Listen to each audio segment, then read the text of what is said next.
केंद्र सरकार ने हाल ही में दावा किया है कि भारत नक्सल मुक्त हो गया है। गृह मंत्री अमित शाह ने 30 मार्च को लोकसभा में कहा कि देश अब नक्सलवाद के खतरे से काफी हद तक मुक्त है। जिसको भी ये नक्सलवादी हिंसा अन्याय का सामना लगती है, मेरे सबसे करबद्ध निवेदन है, एक कैंप में जाकर 2 रात बिताइए, आपको मालूम पड़ेगा ये नक्सलवादियों ने क्या किया। लेकिन क्या ये दावा वाकई सच है या केवल राजनीतिक बयानबाजी है? क्या आंकड़े और घटनाक्रम वाकई नक्सल खतरे को समाप्त करने का संकेत देते हैं या यह सिर्फ सरकारी आंकड़ों के सहारे बनाई गई एक सकारात्मक छवि है? नमस्कार, जोहार, आप देख रहे हैं IDTV इंद्रधनुष। मैं शुभमिता। नक्सल प्रभावित इलाकों में सुरक्षा बलों की लगातार कार्रवाई का असर अब साफ दिखाई दे रहा है। पिछले 6 वर्षों में बड़ी संख्या में नक्सलियों ने या तो आत्मसमर्पण किया या तो उन्हें गिरफ्तार किया गया। बड़ी संख्या में नक्सली मारे भी गए।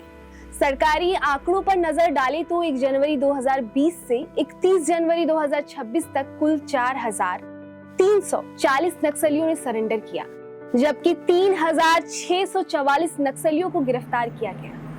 वहीं इस दौरान सुरक्षा बलों ने 667 नक्सलियों को मार गिराया। सरेंडर करने वाले नक्सलियों के पुनर्वास पर भी सरकार खास ध्यान दे रही है।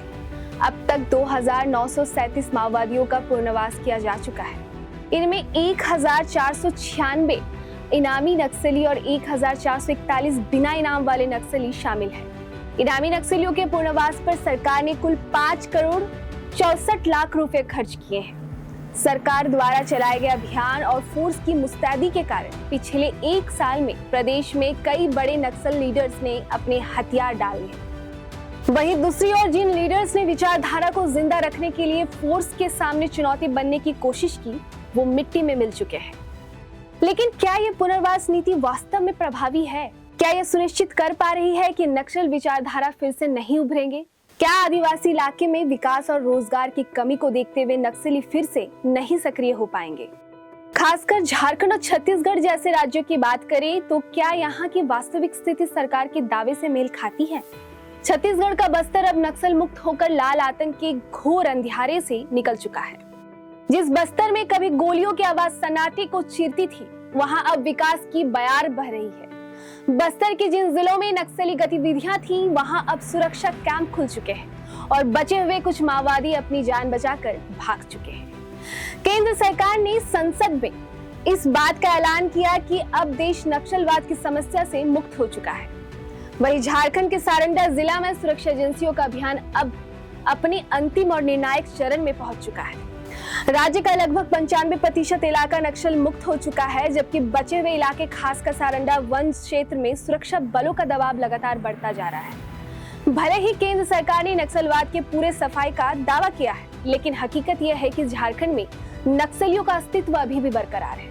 राज्य का सारंडा क्षेत्र अभी भी इनाम घोषित नक्सलियों का पनाहगाह बना हुआ है। झारखंड पुलिस मुख्यालय के अनुसार सारंडा में 1 करोड़ के इनामी नक्सली असीम मंडल उर्फ आकाश और मिसिर बेसरा उर्फ भास्कर के साथ लगभग 48 नक्सली मौजूद हैं।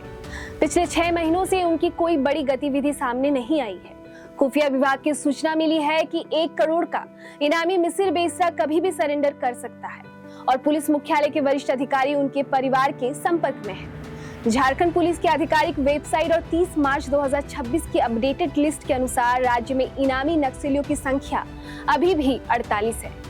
आंकड़ों के अनुसार झारखंड में अभी भी 1 करोड़ के 2 नक्सली, 25 लाख के 2 नक्सली, 15 लाख के 8 नक्सली, 10 लाख के 8 नक्सली, 5 लाख के 16 नक्सली, 2 लाख के 5 नक्सली और 1 लाख के 7 नक्सली सक्रिय है। यह लिस्ट दर्शाती है कि नक्सल संगठन अभी भी झारखंड, पश्चिम बंगाल, बिहार और उड़ीसा के बॉर्डर क्षेत्रों में सक्रिय है। ऐसी स्थिति में क्या यह दावा करना सही होगा कि भारत नक्सल मुक्त हो गया, या सिर्फ आंकड़ों और दावों का खेल है?